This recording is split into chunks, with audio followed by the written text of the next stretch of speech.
The Bloodline woke at 3 in the morning, and Vivienne Sinclair felt it like a blade driven clean through her sternum.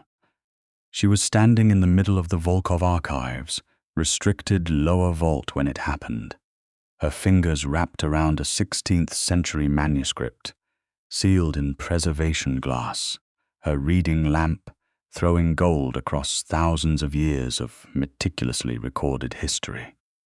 She had been working late again, because working late was the only language she knew fluently, and because the archive's overnight silence suited the kind of thinking she could not manage when the rest of the curatorial staff filled the corridors with noise. The Volkov archive sat beneath a converted Renaissance-era palazzo in the old quarter of Vienna, and at 3 in the morning it felt like the inside of a held breath. Then the case at the far end of the vault began to bleed, not bleed in any medical sense. The glass simply wept a thin line of something dark, almost violet, running down its surface from a hairline fracture that had not existed 1 hour ago. Inside that case, behind triple-locked iron clasps and a ward Vivienne had personally reinscribed 14 months earlier, lay the Volkov Codex, the original, the one she had dedicated 9 years of her professional life to cataloguing, translating, and above all protecting, without ever being clearly told why its protection mattered so very deliberately to the people who paid her salary. Vivienne set down the manuscript in her hands with careful, deliberate slowness. She walked toward the bleeding case. The violet liquid was not blood exactly, though it smelled of iron and winter air. It was something older, and as she stood close enough to press her palm flat against the glass, the codex's pages moved on their own, rifling open to the last sealed section she had never been permitted to read, the one written in a cipher she had spent years decoding, without ever quite reaching the final key. The words resolved beneath her eyes, as if they had always been waiting. The bound heir sleeps until called by an anchor made of chosen devotion, not blood. When the anchor is near enough to wake him, the binding breaks. The anchor will know this has happened, because the vault will speak to her as it has always spoken to her. She is not a caretaker by employment. She is a caretaker by ancient design. She is the guardian. Vivienne stepped back from the case, from somewhere directly above her, 3 floors up, through 6 inches of reinforced concrete and steel. She heard something that sounded like a man drawing his first breath after a very long time underwater. She was already running for the stairs. Suite on the archive's uppermost residential floor had been maintained for 11 years in a state of perfect readiness. Fresh linens changed monthly, temperature regulated, every window triple glazed against the Austrian sun.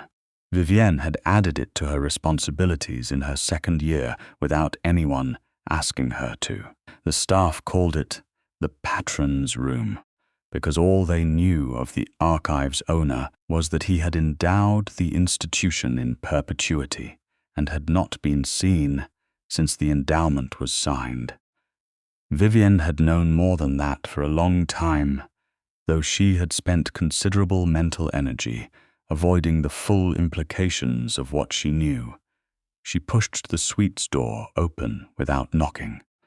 He was standing at the center of the room. Isidore Volkov was tall in the way that very old things are tall, with a quality of presence that made the architecture seem built around him rather than the other way around.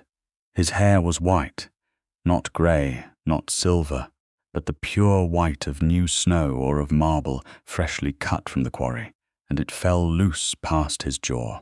His skin was equally pale, carrying that particular luminescence that Vivienne had always associated with the older vampires she had read about in texts she was professionally obligated to pretend were fiction.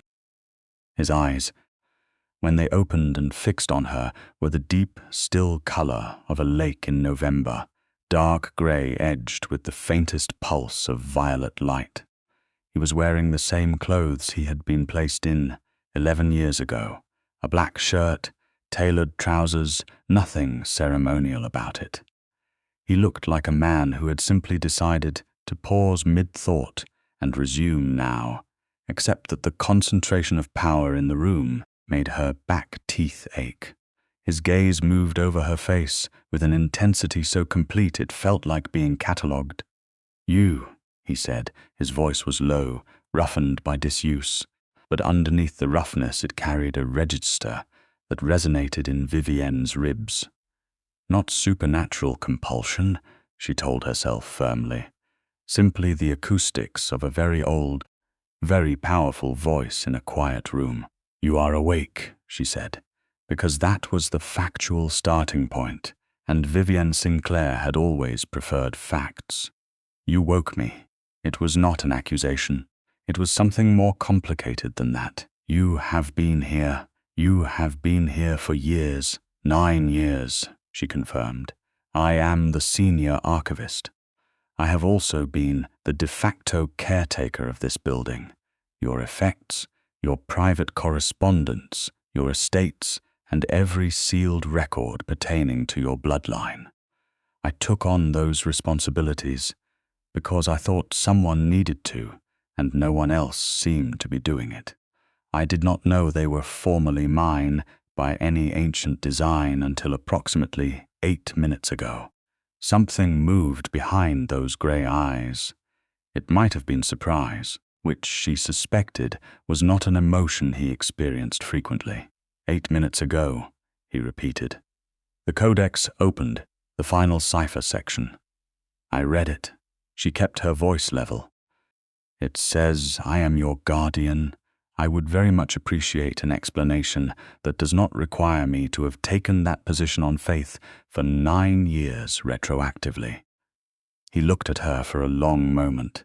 The violet pulse behind his irises had not diminished. If anything, it had deepened, and Vivienne, who had spent the better part of a decade learning to read the physical language of beings who had millennia of practice at concealing their inner states, recognized what that pulse meant. It was recognition, not mere identification, but something older and more visceral. The supernatural equivalent of a compass finding north after years of spinning in confused circles. "Sit down." "Vivienne Sinclair," he said. "I would rather stand." The corner of his mouth moved almost too quickly to catch. "You have been caring for me for 9 years, and you will not sit in my presence. I am not opposed to sitting. I am opposed to being told to do it without cause." That was not almost a smile. That was an actual one, brief and real, and so unexpected on the face of something that old and that dangerous that it struck her somewhere below her professional composure and rattled around there. "Then sit, because you may want to be sitting when I tell you what you are to me," he said. "It is a great deal of information." Vivienne sat. She had found the archive at 23. Fresh from her doctoral program at Oxford with a specialization in pre-modern European manuscript traditions and a secondary focus on what the academic community politely called hematological mythology, which meant vampire history, recorded and oral, spanning 14 centuries. She had applied for a junior archivist position and been hired within a day, which had seemed unusual at the time and seemed significantly more unusual in retrospect. She had been assigned immediately to the restricted lower vault. She had been given access to materials that senior scholars spent entire careers petitioning to view. She had found the work consuming and magnificent, and occasionally deeply strange, and she had dedicated herself to it with the single-minded focus that had characterized every important thing she had ever done in her life. She had found the sealed file 3 years in, a personnel document dry and bureaucratic, listing the building's operational responsibilities and the staff member designated to each. Her name was in a column that had been created, according to the file's header date, 4 years before she was born. She had stared at that document for a long time. Then she had filed it in the sub-basement archive, under a reference number she memorized but never wrote anywhere else, and she had not spoken of it to anyone. That was how Vivienne Sinclair worked. She gathered information, she processed it, she acted when action was required, and waited when waiting was the correct response. 9 years in this building had taught her that patience was not the same as passivity, and that the difference between them was the most important strategic distinction a person could learn. Now she sat in the chair by the window while Isidore Volkov stood at the center of his own suite, looking at her with those dark grey eyes that held the pulse of something ancient and awake, and she waited to hear what he had to say. He told her about the blood law first, because it was the most immediately dangerous thing. The Volkov bloodline was one of 7 founding lineages in the Nocturne Court, the governing body of the vampire world that operated out of a castle complex built directly beneath the old city of Prague. Each founding lineage held a seat on the court, and each seat carried both significant power and significant political peril. For 3 centuries, a faction within the court had been attempting to eliminate the Volkov line entirely, consolidating their own power base by removing rivals one by one through what they framed publicly as blood law enforcement, and what was, in practical terms, assassination dressed in legal language. Isidore's older brother, Casimir, had been the first to fall, called before the court on charges Isidore had always believed were fabricated, stripped of his seat and killed in the ceremonial manner 6 decades ago. His younger sister Mireille had vanished under circumstances that were never satisfactorily explained 20 years after that. When Isidore himself had finally become too visible a target, his allies within the court, a small and dwindling group of genuinely honorable old vampires who still believed in the original founding codes, had devised the dormancy. The binding required 2 components: a willing subject, which Isidore had been, and an anchor, a human guardian whose proximity and devotion, not blood relation, not magical contract, but genuine chosen devotion, would eventually break the stasis when the political conditions made waking viable. They did not tell me who the anchor would be, Isidore said. It was not determined at the time of the binding. The spell was designed to find the appropriate person in its own time. The spell recruited me, Vivienne said. It put my name in a file before I was born, and then arranged for me to apply for a position here. Yes, that is deeply ethically complicated. Yes, he said again. And there was something in his tone that said he knew it, and that it was not a comfortable thing for him to know. Were you aware that your allies intended this? I knew an anchor would be found and would choose this work and would care for the archive. I did not know the mechanism of how that choice would be shaped. I was not consulted on the specifics. He paused. I would have objected had I known. I do not believe any person's life should be directed without their knowledge, regardless of the stakes. Vivienne studied him. The night outside the triple-glazed windows was still and dark, the old city's lights casting a pale amber glow against the low clouds. She had been told many things by many people over many years, and she had learned to evaluate the difference between what people said and what they meant by the quality of their stillness when they said it. Isidore was very still, and his stillness had the character of a man who had just said something he genuinely believed, not something he calculated would land well. "All right," she said. "Let us table the ethical question for the moment because there are more pressing matters. You are awake. If there is a faction within the Nocturne Court that has been trying to eliminate your bloodline, they will become aware that the dormancy has broken." How quickly the grey eyes sharpened. She saw him recalibrate, fitting her into a category he had not yet assigned her to. Not distressed civilian, not passive dependent. Something else. "They will have a watcher on this location," he said. "They have likely had one for years. There is a man who comes to the cafe across the street every second Tuesday," Vivienne said. "He always takes the window seat facing this building. He never speaks to the staff. He has been coming for 6 years. I photographed him on the 4th visit, and I have a file on him. He did not look like a tourist, and he did not look like he lived here. And something about the way he never looked directly at the building while always watching it seemed worth documenting." Isidore went utterly motionless in a way that was not human stillness at all. It was the absolute suspension of a creature whose body did not require breath or heartbeat as default operations. And it was the first moment in their conversation that made the full reality of what he was land in Vivienne's chest with genuine weight. "You compiled surveillance on a potential court watcher," he said carefully.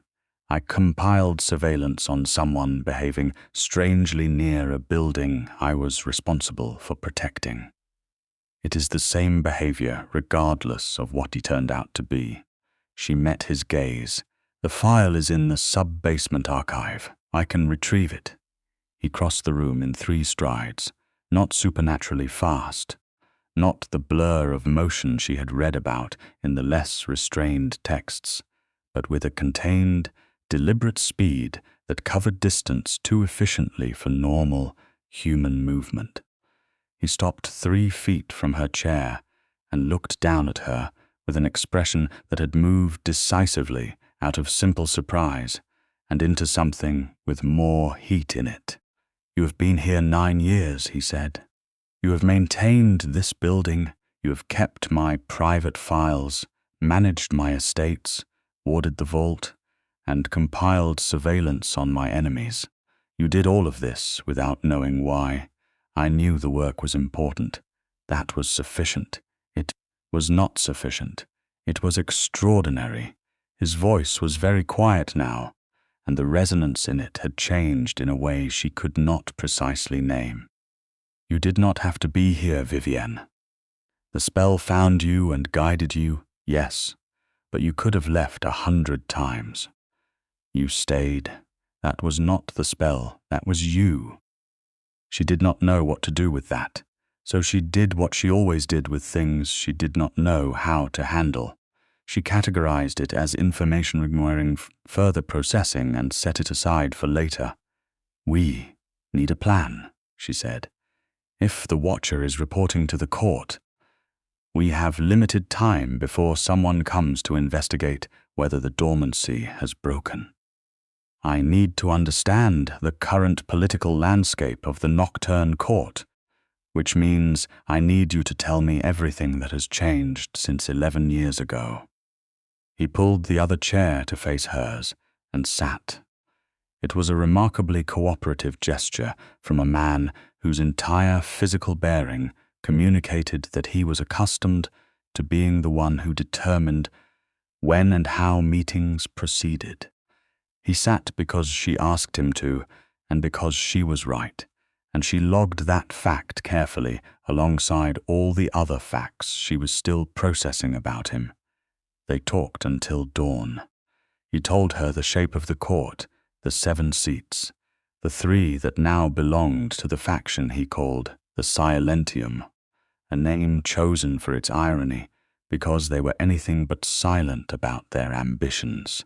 The Silentium wanted centralized control, which in vampire political terms meant an absolute hierarchy with one bloodline at its apex, rather than the founding council's original vision of 7 equal governing powers.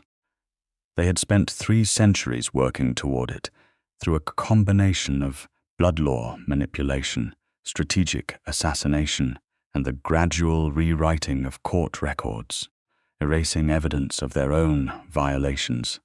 The Codex, Vivienne said, and felt the pieces she had been accumulating for 9 years begin to align with sudden clarifying force. The original Codex, not the copies held in the court's own archive. It contains the actual founding laws, the original text before the Silentium had them revised.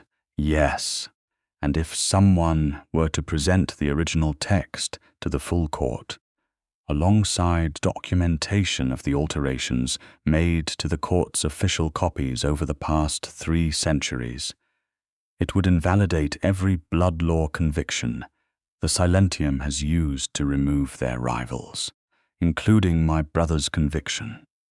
His voice did not change in register, but she felt the weight behind those words. It was the weight of a century of grief held in careful, ancient stillness. Including what they did to Mireille, Vivienne had spent years working with the Codex. She had catalogued it, translated it section by section, tracked every scribal emendation and marginal notation. She had done this work with thoroughness she attributed to professional conscientiousness, and now understood. With the full context finally in her possession, she had been building a case, without knowing it, for 9 years. "I have comparative documentation," she said. "I have the original Codex text against the court's published versions annotated, with every discrepancy mapped and dated where the dating evidence allows. I produced it as a scholarly exercise in Year 6 and 7. It is sitting in the sub-basement archive in 3 binders." She paused.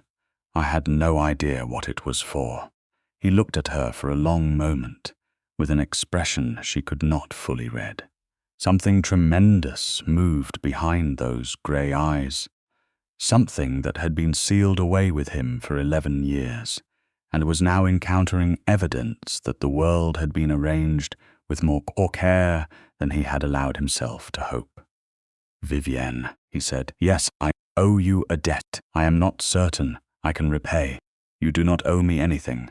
I was doing my job."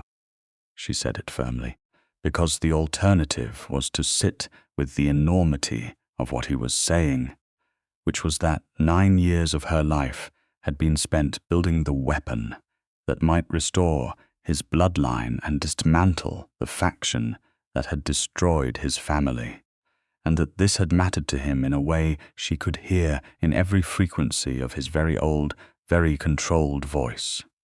"You were doing far more than your job," he said, "and you know it." She looked away from him, because he was correct, and she was not yet ready to look directly at how correct he was. The watcher from the cafe across the street came the following Tuesday, as scheduled.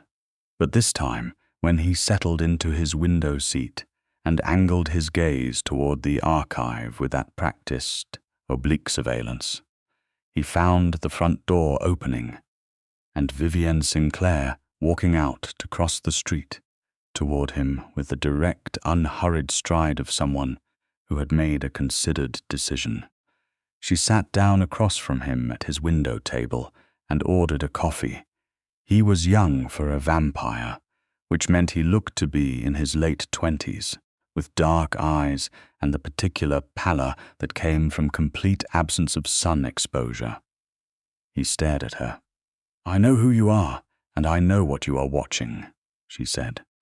"I want you to deliver a message to whoever is receiving your reports. Tell them that Isidore Volkov is awake. Tell them that the guardian of his bloodline has been in place for 9 years, and that the Volkov archive holds documentation that would be of considerable interest to the full Nocturne court. Tell them that Isidore requests a formal audience, not a quiet removal, and that if a formal audience is not granted within 7 days, the documentation will be transmitted to every sitting court member independently. She wrapped her hands around her coffee cup. "Can you remember all of that?" The vampire stared at her with an expression that was almost admirably blank given the circumstances. "You are human," he said. "Acutely observant of you, yes. Do you have questions about the message, or does it need repeating?" He stood up without finishing his coffee and walked out. Vivienne drank hers, because she had ordered it, and it would have been wasteful to do. And then she walked back across the street to the archive. Isidore was waiting at the door. He had exchanged the 11-year-old clothes for something more current, and the effect was startling in a way she had not anticipated, because he was already arresting enough without the addition of a charcoal coat cut precisely to his considerable height and the casual authority with which he occupied the doorway. "That was reckless," he said. There was no real anger in it, only a precision to his concern that was distinct from displeasure. "It was strategic. They already know you are awake. Attempting to conceal it only gives them time to act before we do. This way, we control the narrative and we force their hand toward formal channels, which is where we want it, because formal channels are where the codex documentation does its work." He studied her. "You have been thinking about court strategy." I have been reading court political history for 9 years. It would have been wasteful not to apply it." She moved past him into the building, because standing in doorways, discussing vampire court politics felt unnecessarily exposed.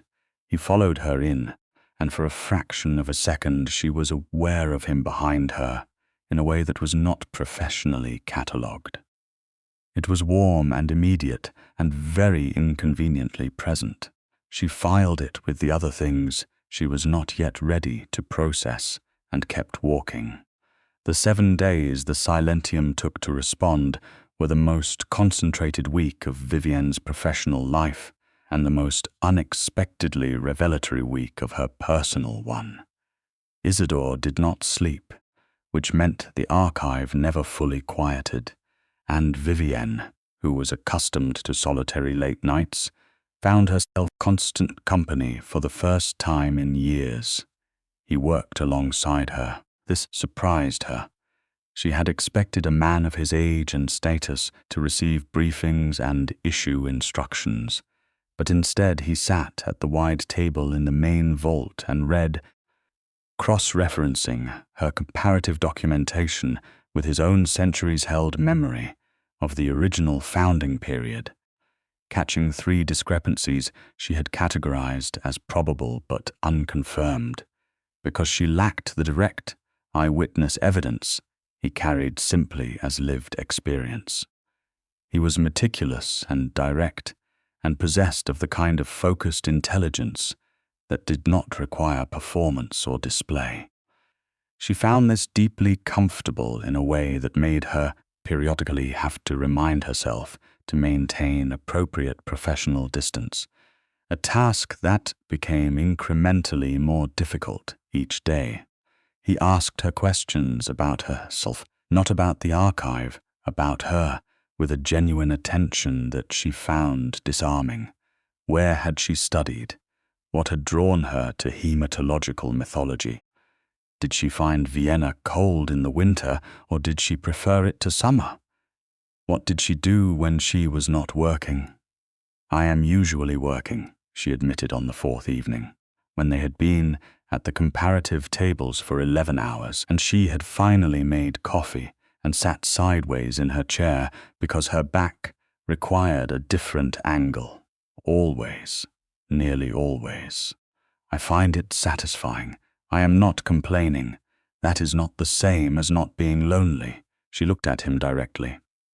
He was watching her with that still, focused attention she was learning was simply how he existed in the world, fully present, fully attentive, not performing consideration but genuinely exercising it. "No," she said, after a moment, "it is not the same." He did not say anything else about it, which she appreciated, because it meant he understood that she did not want consolation, only acknowledgement. On the 5th day, he told her about Mireille, not the political facts which she already had, but the person. His younger sister, born 4 centuries ago in a small estate in the Carpathian foothills, who had loved music and had an inconvenient habit of rescuing feral animals against all logical objections, and who had argued more fiercely against the Silentium's encroachments in the decades before her disappearance than anyone else in the court, because she had not yet learned to be afraid of them, and by the time she learned, it was too late.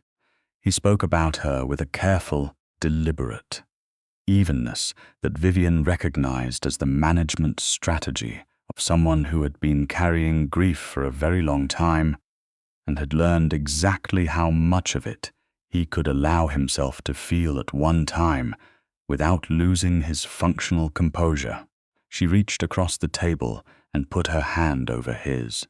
It was not a calculated gesture. It simply happened, as some things do, when you have been sitting very close to someone for 5 days, and you have run out of the social distance that normally exists between professional acquaintances. He looked down at her hand. His own hands were elegant and very still, the hands of someone who had had centuries to learn the economy of motion. He turned his hand over slowly and closed it around hers, and the warmth of his grip was surprising, because she had half expected cold, and the way he held her hand was careful in exactly the way that said he was aware of his own strength and was choosing precisely how much of it to employ. "Thank you," he said very quietly. "She sounds remarkable," Vivienne said. "She sounds like someone worth grieving properly." He was quiet for a moment. "You are very good at knowing what someone needs to hear. I am good at listening to what people say and what they mean simultaneously. They are not always the same sentence." "No," he agreed. "They are rarely the same sentence." He paused. "What do you need, Vivienne? You have spent 9 years caring for this place, for my bloodline's legacy, for everything connected to me without ever being asked directly. What do you actually need?" Nobody had ever asked her that. She had worked out long ago that the question was one she would have to ask herself, and that other people, even people who cared about her, were generally too occupied with their own needs and their own assessments of what she must need to simply ask. She had made peace with that. It had not, however, prepared her for the experience of being asked with this quality of direct, careful attention by someone who was, by every reasonable assessment, wholly extraordinary. "I need this to work," she said. "I need the court to hear the evidence. I need your bloodline's name cleared, and I need the Silentium held accountable. I need the work to mean something." "That is what you need professionally?" "Yes." She looked at him for a moment. Then she said, "I am working on that one, which was true," and which he accepted with a nod that did not press further, because he understood patience as few beings alive could. The Silentium's response came on the 6th day, not through any formal channel, through a messenger who arrived at the archive's back entrance at 2 in the morning, and left a sealed envelope addressed in handwriting. Isidore identified immediately as belonging to a man named Vaspian Drell, the Silentium's current chief operative and the individual most directly responsible for the blood law campaigns against the Volkov line. The letter was an invitation. It was framed as an invitation. What it was in practical terms was a demand that Isidore present himself alone to a location in the 4th district of Vienna for what it called a preliminary conversation before any formal court hearing could be arranged. No documentation to be brought, no associates. It is a trap, Vivienne said, reading the letter a second time. Of course it is a trap. They want you alone so they can kill you before you can present the documentation to the full court. That is the correct analysis. Yes, then we do not go. I was not planning to go.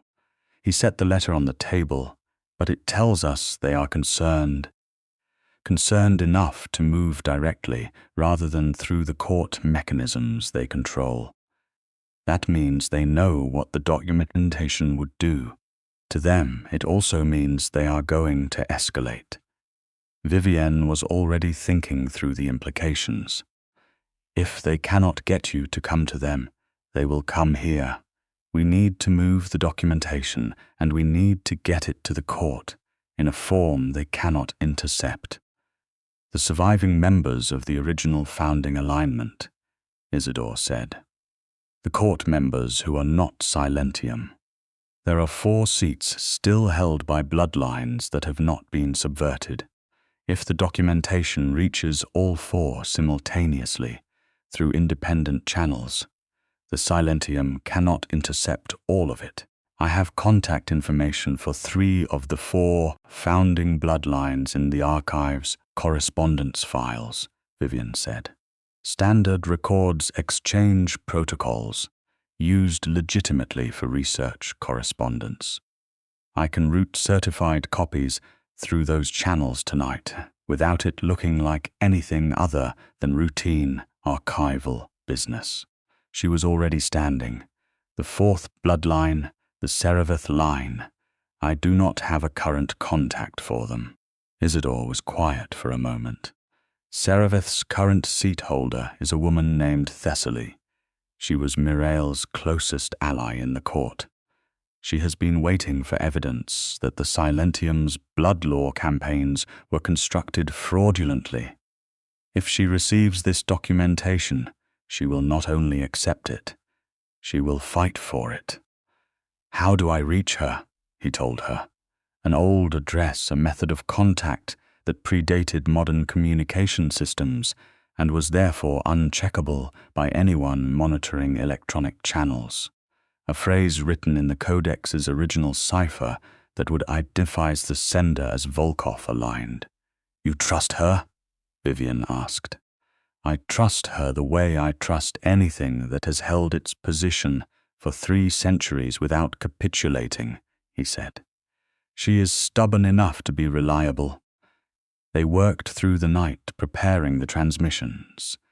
Vivienne copied documents with the focused speed she had cultivated through years of archival emergency protocols, and Isidore translated, cross-referenced, and authenticated in the margins with handwriting she recognized from the archive's oldest internal correspondence, because, of course, it was his handwriting. It had always been his handwriting. She'd been studying it for 9 years. At 4 in the morning, with the transmissions prepared and the copies secured in separate locations, she looked across the table at him and felt something settle into place in her chest that she recognized, with the clarity that comes at 4 in the morning after a night of sustained concentration as being considerably more significant than professional respect. She recognized it because she had spent a significant portion of the last 6 days actively not naming it. Isidore, she said. He looked up from the document he was sealing.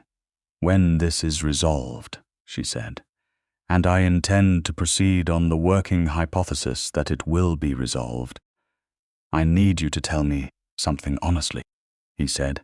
The spell, the guardian designation, the 9 years of my life that were shaped by an old working that put my name in a file before I was born. When all of that is accounted for, and when I am standing in front of you as simply Vivienne Sinclair, who made her own choices about her own life, is what I think is happening between us something real? Or is it the magic's architecture? He set down the document. He looked at her with an expression that was entirely unguarded in a way she had not yet seen from him. All of his centuries of careful management laid aside, and what was underneath it was so immediate and so clearly genuine that she felt it like a physical impact. "The spell chose you for your qualities," he said, "your intelligence, your devotion to this work, your capacity to care for things with no guarantee of return. It did not manufacture those qualities. They were already yours. The spell found them and brought them here." He paused. "I have been awake for 6 days. I have spent those days working alongside you and learning who you are, not who the spell brought to my archive, but who you chose to become.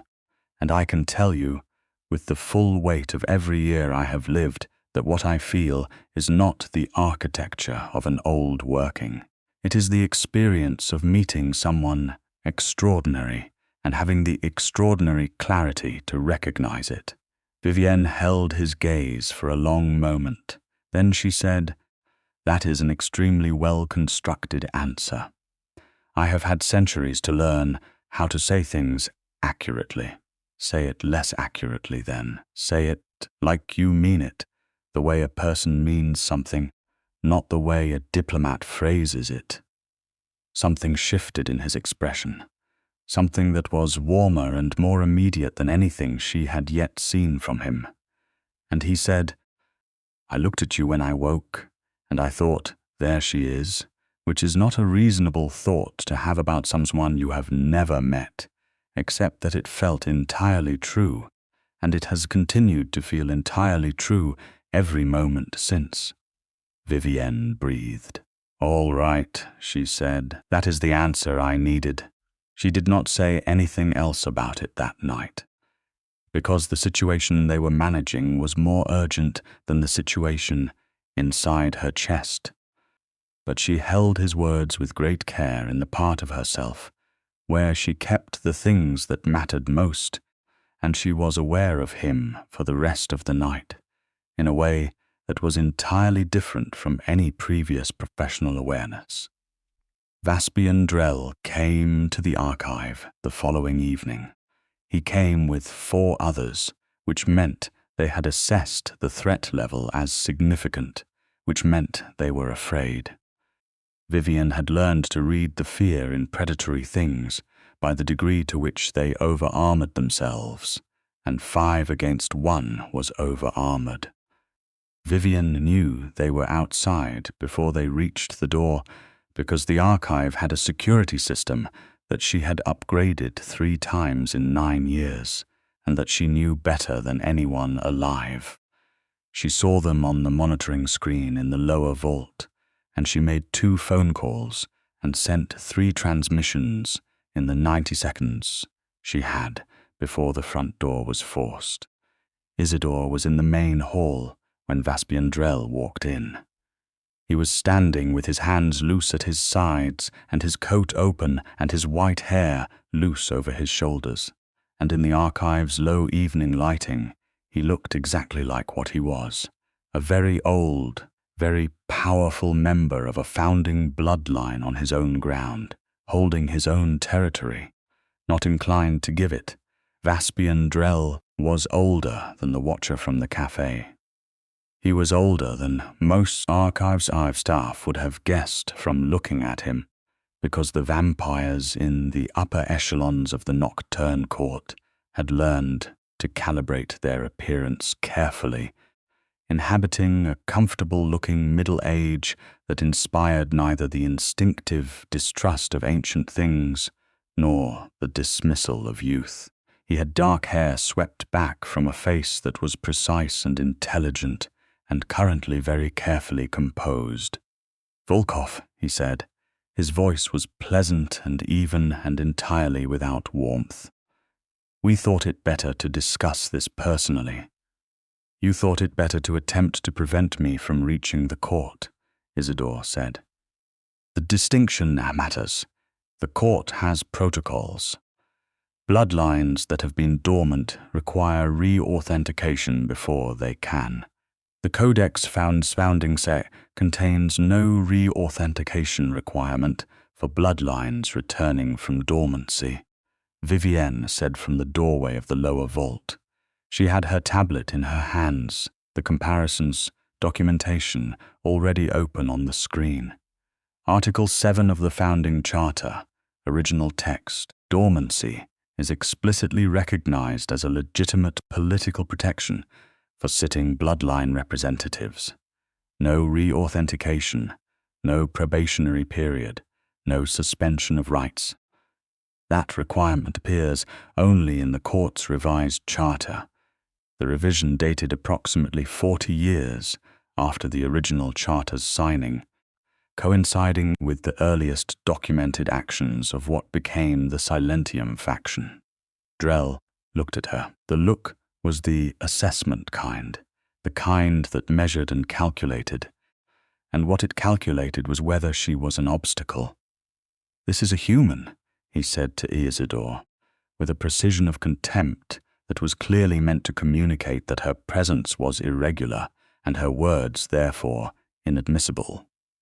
"This is Vivienne Sinclair," Isidore said, and his voice had changed to something that was very quiet and very final.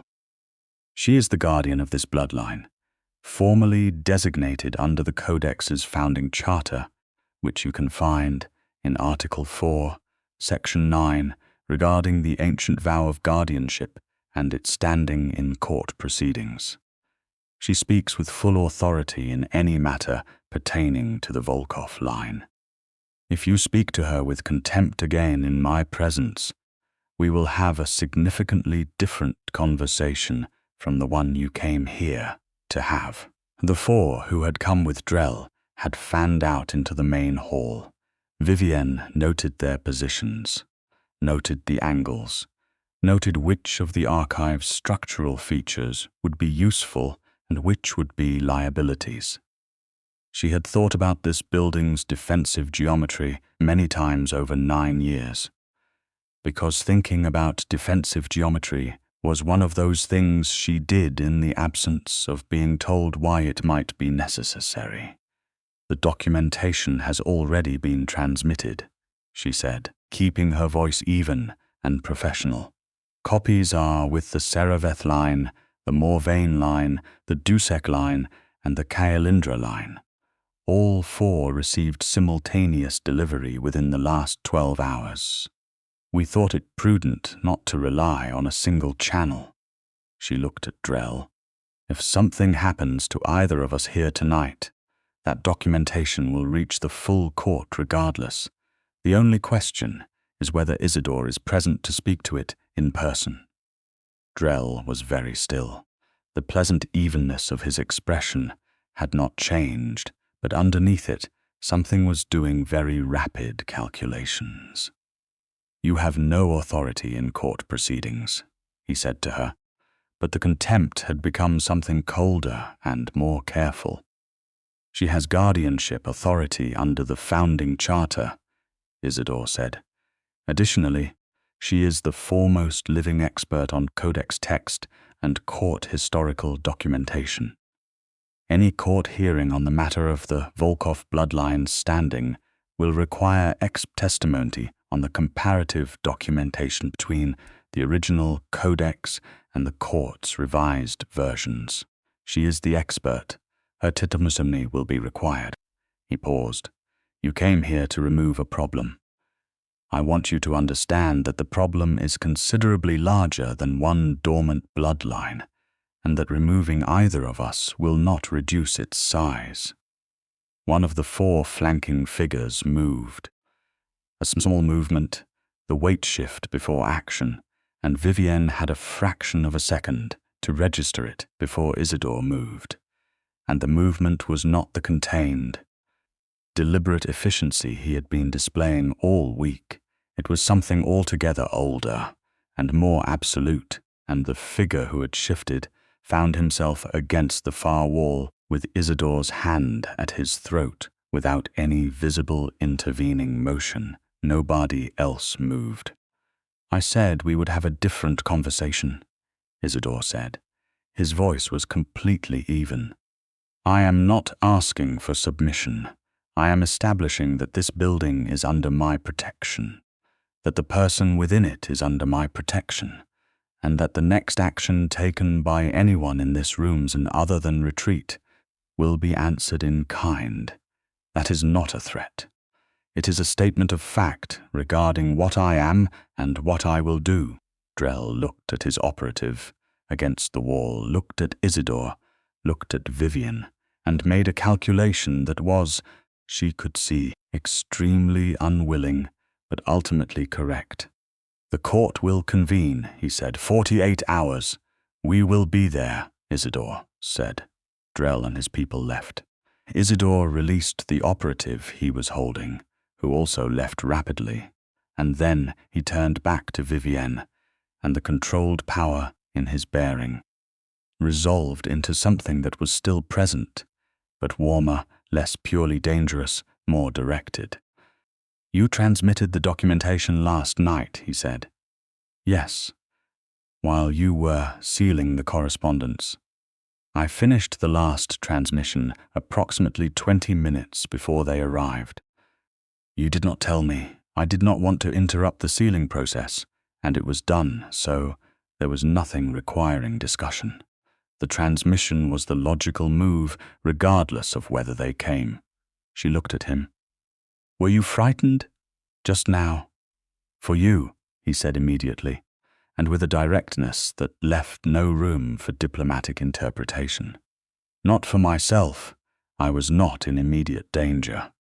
You were in the same room as 5 members of the Silentium who have no restriction on their use of humans as leverage. That is immediate danger. I had a plan. I know you had a plan. You have always had a plan. That does not mean I was not frightened for you." He crossed the room to her and stopped close enough that she had to look up at him, and she was aware of the warmth and the extraordinary solidity of his presence in a way that she was done trying to categorize professionally. "I need you to know that your safety is not secondary to the political mission. It is not subordinate to the codex documentation or the court hearing or the restoration of my bloodline standing. If any of those things were purchased at the cost of your safety, I would not accept the price." Vivienne looked up at him for a long moment. "That is a very significant thing to say," she said. "Yes, you have known me for 6 days. I have known of you for 11 years. I have been aware that someone was here caring for everything I left behind, with a dedication that the binding alone does not explain. I fell in love with whoever that person was before I woke up. Meeting you was the confirmation of something I had been building toward without being able to name it." His voice was very quiet now, and very steady. "You asked me last night if this was real. I answered that. I want to answer it again now more simply. You are the most real thing I have encountered in a very long time." Vivienne breathed carefully. "I need us to get through the court hearing," she said. "And then I need to not be in a situation where our lives are in active danger. And then I would like to have this conversation properly." "Agreed," he said, "on all 3 points." He did not move away from her. She did not move away from him. They stood that way for a moment in the quiet of the main hall, close enough that she could have leaned into him with almost no effort, and she was aware of his heartbeat, slow and measured against the air between them, a sound that should not have been possible for her to hear, and that she chose not to interrogate. The nocturne court convened in its full chamber beneath the old city of Prague, and Vivienne arrived there for the first time in her life in the company of Isidore Volkov, and the awareness that she had spent 9 years studying a place she had never seen and was about to walk into it as a named party in a centuries-running political conflict. The descent was by a private passage accessed through a building in the Malastrana that functioned as a legal office by day and as a court access point by night. The passage was carved stone, lit by fixtures that burned without visible heat source, and the air was cold and very still. Isidore walked beside her and did not attempt to explain things she already knew, which she found exactly as considerate as it was. At the passage's end, the chamber opened into something that required a moment to fully receive. It was enormous, vaulted in stone that predated any surface building above it by centuries, hung with banners in 7 colors representing the 7 founding bloodlines. The Volkov banner was deep violet. It had been folded and stored for 11 years, and someone had rehung it in the past 48 hours. She noticed this and understood what it meant. At least one of the 4 bloodlines she had contacted had ensured it. The chamber was full. She had known vampires were not rare, but seeing them assembled in formal court array was different from knowing it academically. Row upon row of faces turned as they entered, and the quality of attention they received was the specific, evaluating attention of beings who were all old enough to have excellent memories, and who were, many of them, seeing the last surviving Volkov walk into a room he had last occupied 11 years ago. The 4 founding bloodline representatives who had received the documentation were seated at the primary council arc. Thessaly Sereveth, when Vivienne found her face in the assembly, was exactly as Vivienne had expected from a woman who had been Mireille's closest ally and had spent a century waiting for this moment. She was small and white-haired and precise, with eyes the color of deep amber that fixed on Isidore with an expression of recognition so complete and so weighted with history that Vivienne felt it across the chamber. Vaspian Drell was there. So was the broader Silentium block, 7 members in total, all seated, all composed, all doing the particular calculation of people who knew the ground was shifting beneath them and were assessing how much of it they could still control. The hearing began with formalities that Vivienne recognized from her reading and that proceeded, in the way of very old institutions, with a procedural exactness that was itself a form of authority. Then the comparative documentation was formally entered, all 4 copies presented by their receiving bloodlines simultaneously. The Codex Original, transported from Vienna in Vivienne's custody in a sealed archive case, set before the council with the specific handling protocols of a primary source document that she had been observing for 9 years. She testified for 2 hours. She testified with the precision and thoroughness of someone who had been building this case for 9 years in ignorance and had spent the past week completing it with full knowledge of what it was for. She walked the chamber through every discrepancy between the original charter and the revised versions. She dated the revisions. She traced the pattern of their implementation alongside the historical timeline of Silentium activity. She explained why the discrepancies were not scribal errors or legitimate interpretive variations but systematic, purposeful alterations designed to create legal mechanisms that had not existed in the founding compact. The chamber was very quiet by the time she finished. Thessaly Sereveth asked 3 questions, all sharp and exactly on point. The other bloodline representatives asked their own questions, all of which Vivienne answered from the documentation, or where the documentation was silent, explicitly said so. She did not speculate beyond the evidence, and she did not overstate her conclusions, because overstating conclusions was the specific failure mode of advocacy, and she was not an advocate, she was an archivist. Her job was the accurate record, and she gave it. Isidore spoke after her.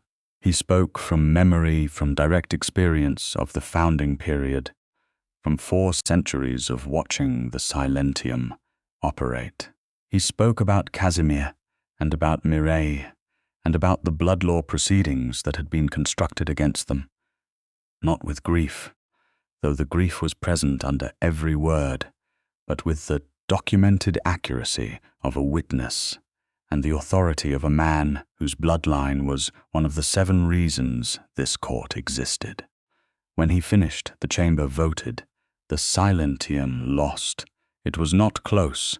The specific mechanism of court law that had been used to strip Casimir's seat was invalidated.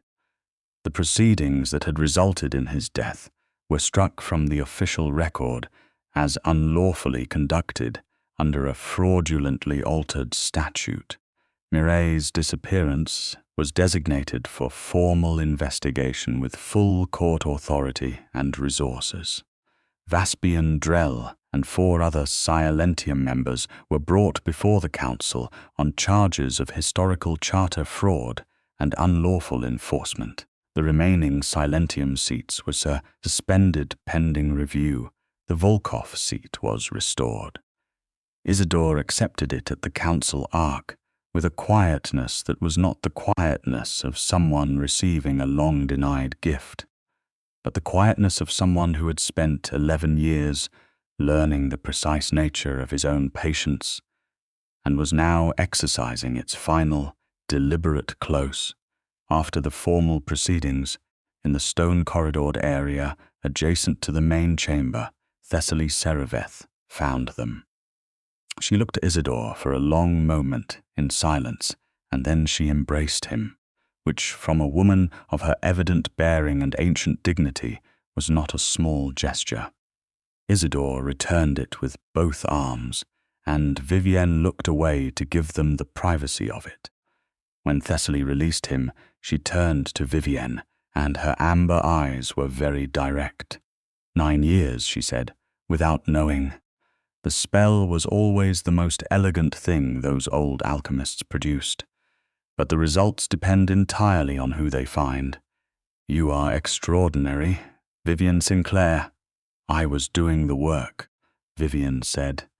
You were doing the work with more devotion than anyone had a right to expect, or a right to direct. Thessaly's gaze moved between Vivienne and Isidore, with the particular perception of someone who had been alive long enough to recognize the thing between 2 people before either of them had properly named it out loud. The guardianship designation in the old charter was created to protect the bloodline. It has never been used to suggest that the guardian and the heir were anything to each other beyond that protective relationship. She paused. But the old alchemists were optimists, and they wrote the spell knowing that chosen devotion, freely given over a long period, between 2 people of the right character, tends to become something additional. They thought of it as a fortunate side effect. She smiled, which was very brief and quite warm. I am very glad you are both alive to be having this side effect. She left them in the corridor with that observation, which was exactly as pointed as it was kind. Vivienne looked at Isidore. He was looking at her with an expression that had moved entirely past calculation or presentation and was simply openly warm. She is not subtle, Vivienne said. She has never been subtle. Mireille adored her for it. They left Prague in the early morning before the sun rose, traveling by the private routes that the founding bloodlines maintained for members who required discreet movement across European distance. Isidore moved through these channels with a confident ease that spoke to centuries of familiarity, and Vivienne moved through them beside him with the specific competence of someone who had read the theoretical documentation and was now applying it. In the archive, back in Vienna in the early afternoon, the building was quiet and theirs, and the moment when Vivienne set the codex case down on the main table, and stood in the familiar gold light of the archive's interior and properly breathed for the first time in days. She was aware that something had shifted in the quality of the air. The work was done. The urgency was resolved. The danger that had framed every moment of the past week had been met and answered. And what remained in the stillness was the thing she had been holding carefully, in the carefully organized part of her interior, since that 4 a.m. conversation. And it was considerably too large to keep holding in the absence of immediate crisis, requiring her full concentration elsewhere. She turned around. Isidore was standing near the door, watching her with those November water eyes that had a quality of stillness and warmth together that she had not found in any previous experience, and was increasingly certain she would not find elsewhere. "It is resolved," she said. "Yes, your bloodline's name is cleared. Drell and the Silentium leadership are before the court. The investigation into Mireille's disappearance is formally begun." "Yeah, paused. You said last night in Vienna, before the hearing, that you needed the work to mean something. I remember saying that. It meant something. It meant a very great deal. And I need you to know that what it meant to me was not only the political victory, though that was significant. What it meant to me was 9 years of someone caring about this bloodline's history and dignity and legacy with the same thoroughness and faithfulness that Mireille and Casimir deserved to be remembered with. You gave them that." His voice was steady, but the steadiness cost him something. She could hear it. "You gave them that when you had no reason to, and no knowledge of what you were doing. That is not the spell, that is who you are, and I have been in love with who you are since approximately the 2nd day of knowing you." Vivienne crossed the archive. She stopped directly in front of him and looked up at him and said with the directness that was her specific and permanent mode of operation, "I have been in love with you since the 4th day. I gave myself until the hearing to admit it properly." He put both hands on either side of her face with the extraordinary, careful deliberateness she had learned was his physical language, the language of immense restraint applied with full consciousness of its own power, and he looked at her for one long moment that had the quality of a year's worth of patience arriving at its destination. "Vivienne," he said. "Yes," she said. He kissed her, and it was not the kind of kiss that happens in the relief of survived danger, though they had survived a great deal of danger in the past week. It was the kind that happens when two people who have been building toward each other for a very long time finally stop building and arrive, and it was warm and very real.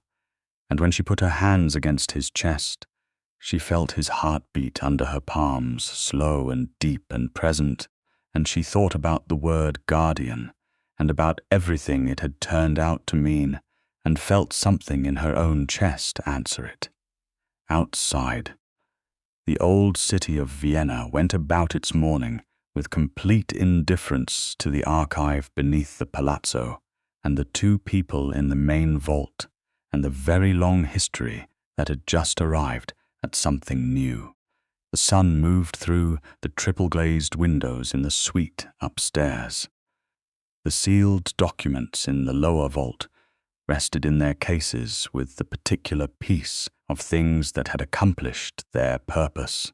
The Volkov banner in the nocturne court chamber in Prague hung straight and violet and unhidden for the first time in 11 years.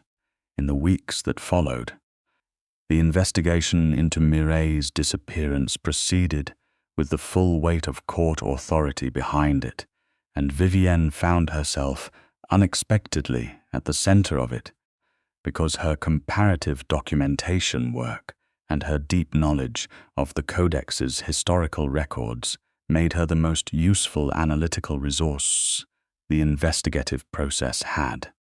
She did not step back from it. She had never stepped back from useful work in her life, and the fact that this work was now explicitly for Isidore's family rather than implicitly for his legacy made it more rather than less important. They found evidence, in a sealed record deep in the court's own archive, that Mireille had not died. She had done what Isidore had done, though without the elaborate spell structure. She had gone to ground, hidden herself in dormancy by older and more individual means, in a location far from any court reach. The record that documented this had been hidden in plain sight, misfiled under an obscure reference number by someone who had wanted to preserve the fact without making it findable. The misfiling bore the hallmarks of Thessaly Sereveth's archival methodology, and when Vivienne brought this finding to Thessaly directly, the amber-eyed woman looked at the document for a long moment and said, very quietly, that she had hidden it there 30 years ago, when she had found the evidence and had not yet had the means to act on it safely. She had been waiting 30 years for exactly the tools that Vivienne's 9 years of work had produced.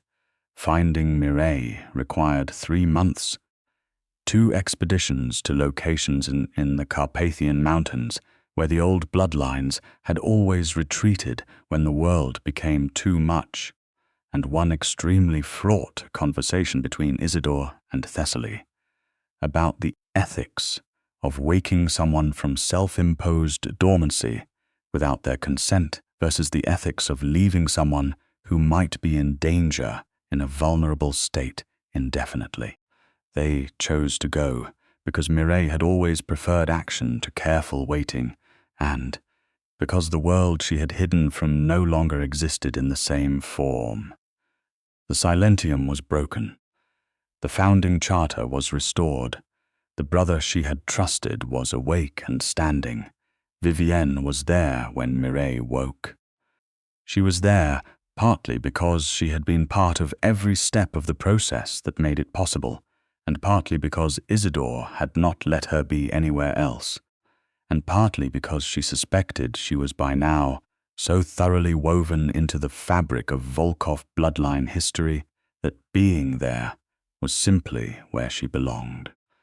Mireille was smaller than Vivienne had imagined from Isidore's description, with the same white hair and the same precise, luminous pallor, and her eyes, when they opened, were the same November grey, but with more warmth in them than Isidore's default expression, warmer and quicker to show everything she was feeling.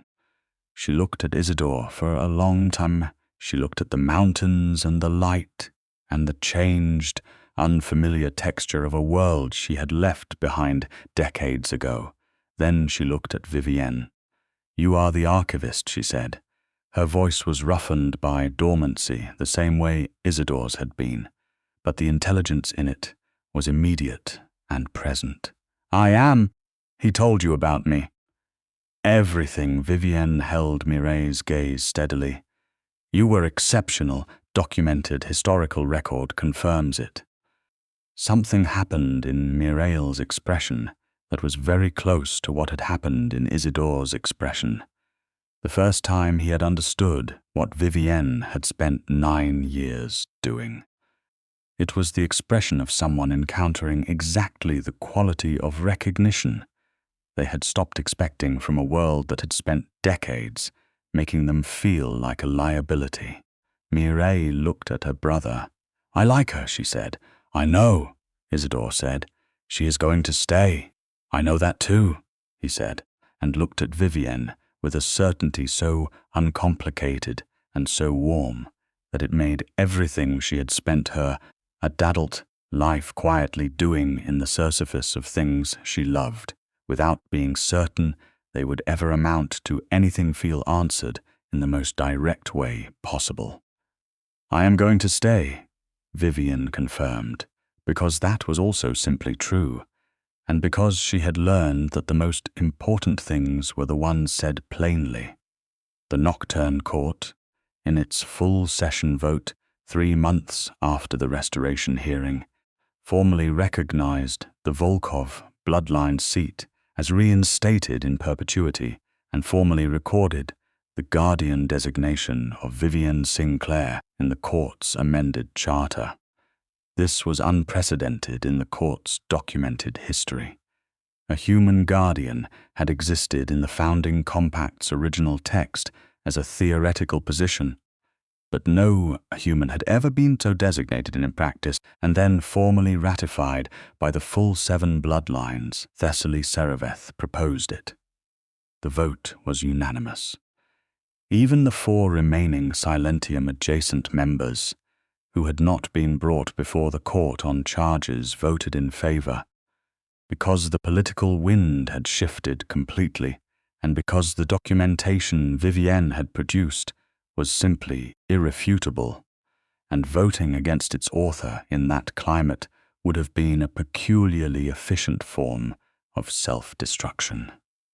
Vivienne stood in the Prague chamber again, in the violet light from the Volkov banner, and accepted the formal designation without ceremony because she did not particularly require ceremony, though she was aware of Isidore beside her, with the specific awareness of someone whose perception of another person had been thoroughly reorganized from the outside in and was not going back. After the session, in a private chamber adjacent to the main hall, Thessaly poured something ancient and dark into 3 cups, and they drank it standing, which was apparently the founding bloodline's way of marking something real rather than merely official. "To Casimir," Thessaly said. "To Mireille," returned. She looked at Vivienne. "And to the guardian who held everything together while we were all too frightened to move." "I was not frightened," Vivienne said. "I did not know what I was holding together." "That," Thessaly said, "is precisely what made it possible." They drank in the months that followed. Vienna settled back into a version of itself that contained Isidore as a present and active reality rather than a maintained absence, and Vivienne found this adjustment remarkably easy, which she suspected said something about the degree to which the archive had always been organized around his eventual return rather than the fact of his absence. He was present in the archive daily, which meant the archive had a quality of life it had not possessed before, the particular energy of 2 people working closely together in a space that suited them both. He helped with the Codex's ongoing translation work, which proceeded faster with his direct memory of the founding period, providing context that no secondary source could. She helped him navigate the modern mechanics of the court's newly restructured political landscape, because 3 centuries of precedent and the intimate knowledge of a very good historical researcher were, it turned out, indispensable tools in contemporary vampire politics.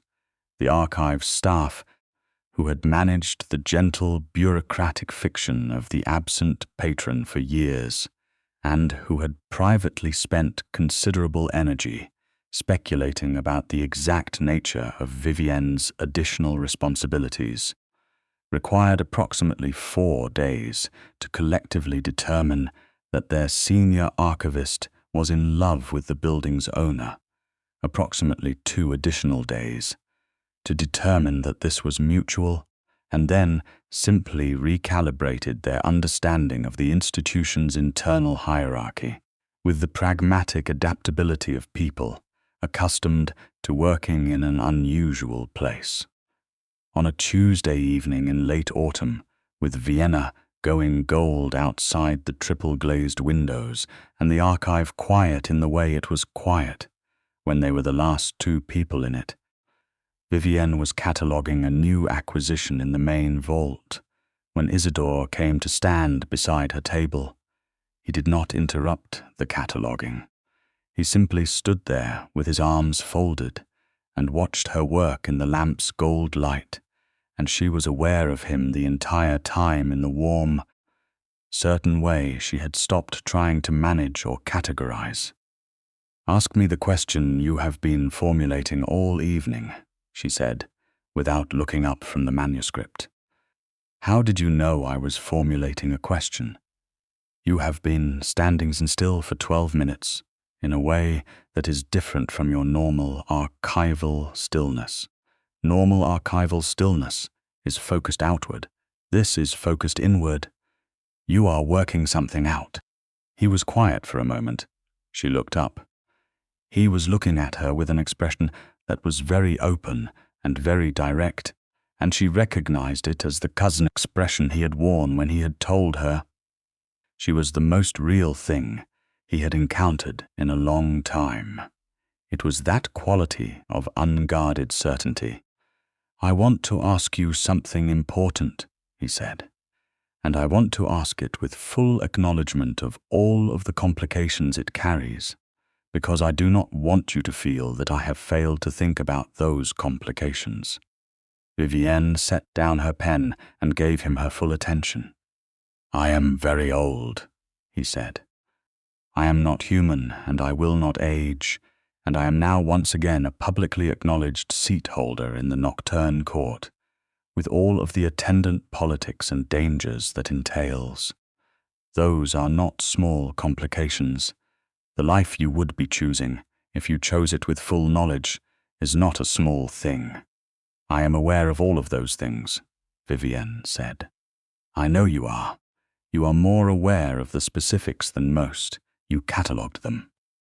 The corner of his mouth moved. "I am not presenting complications as obstacles. I am presenting them as the full honest inventory of what I am, because I want your choice to be made with complete information." "Isidore," she said, "I have had complete information since the night you woke up. I am an archivist. I understand what I am working with." "Then, with complete information," he said, "will you stay?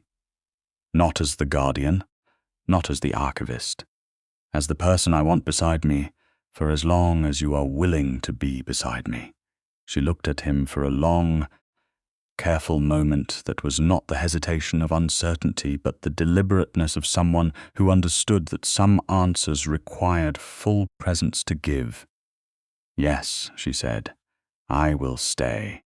He came around the table and put his hands on either side of her face and kissed her in the gold light of the archive with the unhurried warmth of someone who had been patient about very important things for a very long time, and was finally, completely, home. The Volkov archive continued its work.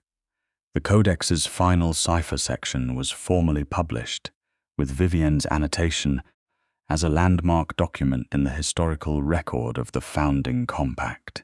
The Silentium's legal legacy was systematically dismantled, bloodline by bloodline, conviction by conviction, the fraudulent structures disassembled with exactly the methodical care that had been used to build them.